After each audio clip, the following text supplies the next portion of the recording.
Hello everyone and welcome to history class. आज की इस वीडियो में हम शुरू करेंगे मॉडरेट फेस 1885 से लेकर 1905। इस टाइम पीरियड को बोलते हैं मॉडरेट फेस। 1885 में इंडियन नेशनल कांग्रेस को बनाया गया। 1905 में पार्टीशन ऑफ बंगाल हो जाता है। आईएनसी इंडियन नेशनल कांग्रेस को क्यों बनाया गया? A Hume established Congress as a safety valve. Safety valve क्या होता है? प्रेशर कुकर होता है। प्रेशर कुकर के ऊपर जो सीटी लगी होती है, इसका क्या काम होता है? प्रेशर कुकर में जब बॉब बनती है तो इस सीटी के थ्रू ये बॉब जो है बाहर निकल जाती है। तो इन्होंने क्या किया, कांग्रेस एक प्लेटफॉर्म तैयार किया, कांग्रेस प्लेटफॉर्म तैयार किया इंडियंस के लिए। और अगर हम कोई भी, इनको लगा कि अगर हम कोई भी पॉलिसी लाएं जो इंडियंस के फेवर में ना हो तो दोबारा से 1857 जैसी रिवोल्ट ना हो जाए, इस डर से इन्होंने इंडियन नेशनल कांग्रेस ऑर्गेनाइजेशन को तैयार किया, को बनाया इंडियंस के लिए। और यहाँ पर जो मॉडरेट थे, कांग्रेस में जो लीडर थे उनको मॉडरेट लीडर बोला जाता है। मॉडरेट्स थे इनका, ये 3 पीस पर काम करते थे, 3 पीस पर काम करते थे। Prayer, petition and peaceful protest. Prayer, petition and peaceful protest, इनका ये काम था। 3 पीस पर ये काम करते थे जो मॉडरेट्स थे। तो कांग्रेस इनके लिए, कांग्रेस एक प्लेटफॉर्म तैयार कर दी। यहाँ पर आकर ये कुछ भी बोल सकते थे। अगर अंग्रेज़ कोई भी पॉलिसी लाते हैं जो इनके फेवर में, इंडियंस के फेवर में नहीं होता है, ये जाएंगे कांग्रेस प्लेटफॉर्म पर, ऑर्गेनाइजेशन में, यहाँ पर सेशन मीटिंग करेंगे, सेशन करेंगे और पैटिशन भेजेंगे। तो तब तक इनका गुस्सा जो है वो शांत हो जाएगा। और इसलिए ए ओ ह्यूम ने ये कांग्रेस, इंडियन नेशनल कांग्रेस को एस्टेब्लिश किया, ये एक प्लेटफॉर्म बना के दिया इंडियंस को, ताकि हम दोबारा से कोई 1857 जैसी रिवोल्ट ना हो जाए। इससे बचने के लिए इसको, कांग्रेस प्लेटफॉर्म को इन्होंने तैयार किया। इंडियन नेशनल कांग्रेस ऑर्गेनाइजेशंस बना कर दिया इंडियंस को। तो इंडियंस ने इन कांग्रेस को क्यों ज्वाइन किया? To utilise as a lightning conductor. Congress को लगा कि अगर हम अब 1857 रिवोल्ट तो हुआ था लेकिन उसको क्रश कर दिया था। इसी तरह से कांग्रेस को लगा अगर हम इस तरह से रिवोल्ट करेंगे या इनके खिलाफ बोलेंगे तो ये क्या करेंगे, उस रिवोल्ट को ख़त्म कर देंगे। तो इन्होंने कांग्रेस को इसलिए यूटिलाइज़ किया एज ए लाइटनिंग कंडक्टर कि हम यहाँ पर इस प्लेटफॉर्म में आकर कुछ भी बोल सकते हैं। कांग्रेस, इंडियन नेशनल कांग्रेस ऑर्गेनाइजेशन में यहाँ पर हम कुछ भी बोल सकते हैं, पीसफुल प्रोटेस्ट कर सकते हैं, पैटिशन डाल सकते हैं। तो इसलिए इन्होंने इंडियंस जो थे इन्होंने ज्वाइन किया कांग्रेस को, और Indians join Congress to utilise as a lightning conductor. यहाँ पर ये रिफॉर्म्स की डिमांड करेंगे। और आगे हम देखते हैं। अब पहले इम्पॉर्टेंट लीडर्स पढ़ लेते हैं कि इम्पॉर्टेंट मॉडरेट लीडर्स कौन कौन से हैं। सबसे पहले दादा भाई नौरोजी। दादा भाई नौरोजी को grand old man of India बोला जाता है, याद रखना। First person to give theory of drain of wealth. Dadabhai Naoroji first person to give theory of drain of wealth. Theory of drain of wealth किसने दी थी? Dadabhai Naoroji.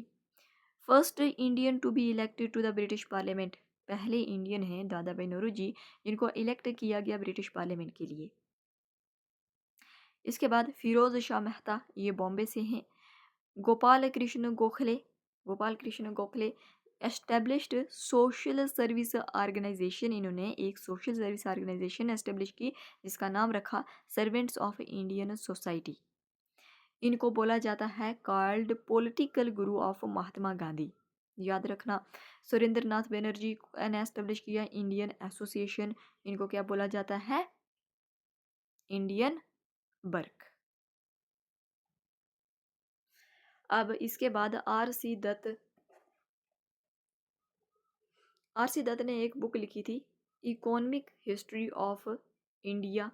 Economic history of India, ये book किसने लिखी है? आर सी दत्त ने, economic history of India, R C Dutt. Subramania Iyer, ये भी लीडर हैं, मॉडरेट लीडर हैं, सुब्रमण्य अय्यर। इन्होंने 2 न्यूज़पेपर लाए, द हिंदू और स्वदेश मित्रम। ये किसके न्यूज़पेपर हैं? सुब्रमण्य अय्यर के। एम जी रेनाडे, ये कौन थे? ग्रेट सोशल रिफॉर्मर थे और इम्पोर्टेंट लीडर्स हैं moderate leaders. Important moderate leaders हमने देख लिए। और रास बिहारी घोष, रास बिहारी ये घोष हैं और ये रास बिहारी बोस हैं, इसमें कंफ्यूज नहीं होना है। ये घोष है और ये बोस है। जो घोष है रास बिहारी घोष, रास बिहारी बोस। घोष जो है ये मॉडरेट लीडर हैं, ये मॉडरेट्स हैं, और जो बोस हैं ये रेवोल्यूशनरी हैं। ये कौन है? रेवोल्यूशनरी। मॉडरेट लीडर को देख लिया हमने, Dadabhai Naoroji, grand old man of India. First person give theory, drain of wealth theory किसने दी? First Indian to be elected British parliament, Dadabhai Naoroji. Pherozeshah Mehta, Gopal Krishna Gokhale, Surendranath Banerjee, R C Dutt, Subramania Iyer, नाडे, रास बिहारी घोष।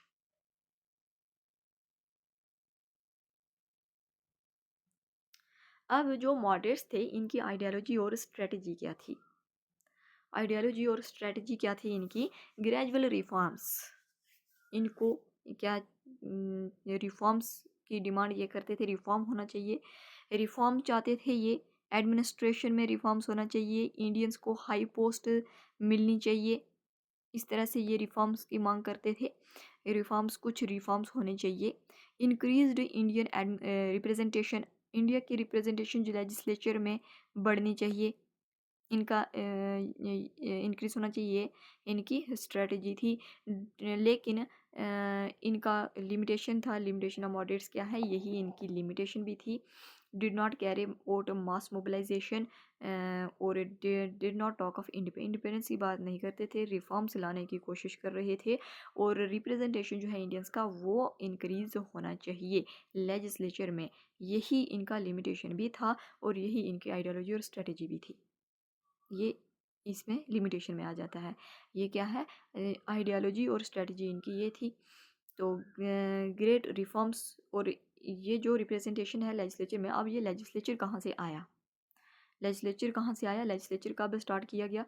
जो चार्टर एक्ट है 1833। अब ये चार्टर एक्ट जो था ये कौन इशू करता था? ये ब्रिटिश पार्लियामेंट इशू करती थी। चार्टर्स जो थे ये ब्रिटिश पार्लियामेंट इशू करती थी, किसको देती थी? कंपनी को। अब जो कंपनी है ईस्ट इंडिया कंपनी जो है, ये कंपनी इसका काम था ट्रेड करना, ट्रेड करना। तो ईस्ट इंडिया कंपनी को ट्रेड करने के लिए चार्टर देकर भेजा। चार्टर्स इशू किया किस कौन करता था? ब्रिटिश पार्लियामेंट ने चार्टर देकर भेजा कि आप ट्रेड करने के लिए जा सकते हो। यहाँ पर जब इंडिया में आते हैं तो इंडिया में कौन होता है? जहांगीर। जहांगीर ने फरमान इशू करके इनको परमिशन दी। जहांगीर ने फरमान इशू करके इनको परमिशन दी यहाँ पर ट्रेड करने की इंडिया में। तो चार्टर्स कौन इशू करता था? British parliament. तो इंडिया में इन्होंने ट्रेड कैसे किया? जहांगीर के टाइम में ये आते हैं, जहांगीर ने फरमान इशू किया जिस और इनको परमिशन दी कि यहाँ पर ये ट्रेड कर सकते हैं और फैक्ट्रीज लगा सकते हैं। तो चार्टर्स इशू करती थी British government to regulate, renew and gradually restrict companies trade monopoly and administrative powers over India every 20 years. हर 20 साल के बाद चार्टर लाया जाता था, चार्टर इशू किया जाता था, ब्रिटिश पार्लियामेंट करती थी। इसके लिए रेगुलेट करने के लिए, रिन्यू करने के लिए और रिस्ट्रिक्शन लगाने के लिए कंपनी के ट्रेड मोनोपोली, क्योंकि मोनोपोली कंपनी की ही थी, इसको रिस्ट्रिक्ट भी किया गया। एडमिनिस्ट्रेटिव पावर इंडिया में और हर 20 साल में ये चार्टर एक्ट जो है ये इशू करती थी ब्रिटिश गवर्नमेंट। 1793 में रेगुलेटिंग एक्ट लाया गया था। उसके बाद 1793 में चार्टर एक्ट लाया गया, charter act 1793 renewed companies charter for 20 years. इस एक्ट में कंपनी के अगले 20 साल तक चार्टर को रिन्यू किया, कंपनीज के चार्टर को अगले 20 साल ये क्या कर सकते हैं? ट्रेड कर सकते हैं। 1813 में ended company's monopoly on trade with India except tea and trade with China. India के साथ इनकी मोनोपोली खत्म कर दी गई except tea and trade with China. 1833 में ट्रेड ये जो एक्सेप्शन था tea and trade with China, इसको भी ख़त्म कर दिया गया 1833 में। और terminated company's commercial activities making purely administrative body, commercial activity को यहाँ पर टर्मिनेट कर दिया और इसको प्योरली एडमिनिस्ट्रेटिव बॉडी बना दिया 1833 में। Redesignated governor general of Bengal as governor general of India, ये जो गवर्नर जनरल ऑफ बंगाल बनाया जाता था इसको गवर्नर जनरल ऑफ इंडिया कर दिया गया, डेजिग्नेशन इसकी चेंज कर दी। कब की? चार्टर एक्ट 1833 में। Introduce law member to council, council के लिए लॉ मेंबर को इंट्रोड्यूस किया 1833 में। तो 1853 जो है ये लास्ट चार्टर एक्ट है ब्रिटिश पार्लियामेंट का, किसके लिए? ईस्ट इंडिया कंपनी के लिए। तो फर्स्ट लॉ कमीशन जो बनाया गया, क्रिएट किया गया, वो चार्टर एक्ट 1833 में किया गया यहाँ पर। और चार्टर एक्ट 1853 में, ये 1853 ये लास्ट चार्टर एक्ट है before control transfer to British crown, और बाद में British crown, direct crown rule जो है इंडिया में आ जाता है। इसके बाद लेजिस्लेचर को स्टार्ट किया गया यहाँ से, चार्टर एक्ट 1853 लाकर यहाँ से लेजिस्लेचर स्टार्ट हुआ।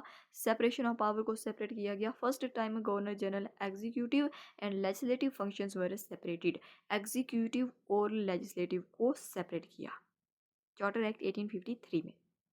इसके बाद क्रोन, डायरेक्ट क्रोन रूल आएगा और ये अपने टाइम में यहाँ पर क्या लाएंगे? Indian council act 1861। इसके बाद चलेगा Indian council act.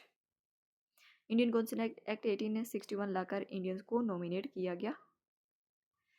Indian council act 1861 लाकर फर्स्ट टाइम में Indians were made member of legislature, member of legislature बनाया, लेकिन इनको नॉमिनेट किया जाने लगा, नॉट इलेक्टेड, इलेक्ट नहीं किया। लेजिस्लेटर्स हैव नो पावर, इनके पास कोई भी पावर नहीं थी। कैन नॉट आस्क क्वेश्चन, कोई भी क्वेश्चन नहीं पूछ सकते थे। Nor could they vote the budget, और ना ही ये बजट को वोट कर सकते थे। दे वर विदाउट एनी पावर, नॉमिनेट किया, इलेक्ट नहीं किया, लेजिस्लेचर में मेंबर बनाया, लेकिन without power, without any power. ये था इंडियन कौंसिल एक्ट 1861।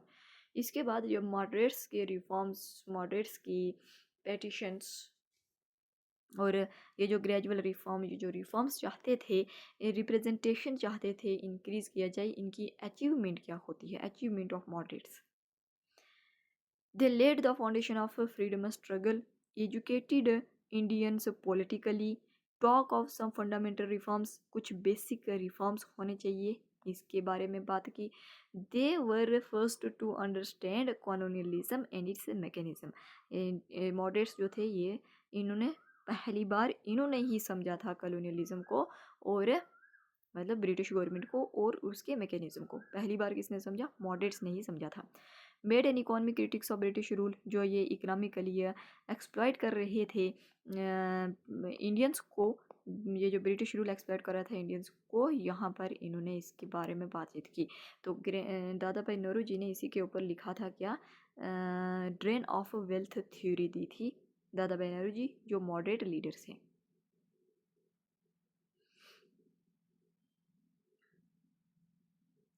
तो इस तरह से चार्टर कौन लाता था? चार्टर कौन इशू करता था? ब्रिटिश गवर्नमेंट एक कंपनी के लिए। और अब इंडियन कौंसिल एक्ट लाया गया क्योंकि डायरेक्ट क्रोन रूल आ गया।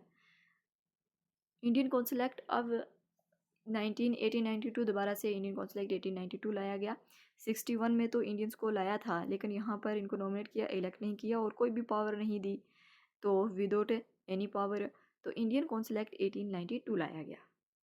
अब यहाँ पर क्या किया? Increased number of Indians in legislature, Indian के नंबर को इंक्रीज किया गया लेजिस्लेचर में। Legislators were given power to ask question, अब यहाँ पर ये सिर्फ क्वेश्चन पूछ सकते थे, but they still can not vote on budget, budget पे अभी भी इनका वोट जो है वो नहीं डाल सकते। This act introduced concept of election in India for first time, पहली बार जो कंसेप्ट था इलेक्शन करवाने का वो इस एक्ट में लाया, चार्टर इंडियन कौंसिल एक्ट में, इंडियन कौंसिल एक्ट 1892 में। Some Indians could be elected for legislature, कुछ इंडियन से इलेक्ट किए जाएंगे, और यहाँ पर जो इलेक्शन होगा वो इनडायरेक्ट इलेक्शन होगा, डायरेक्ट इलेक्शन नहीं होगा, इनडायरेक्ट इलेक्शन करके इलेक्ट किया जाएगा लेजिस्लेचर के लिए इंडियंस को।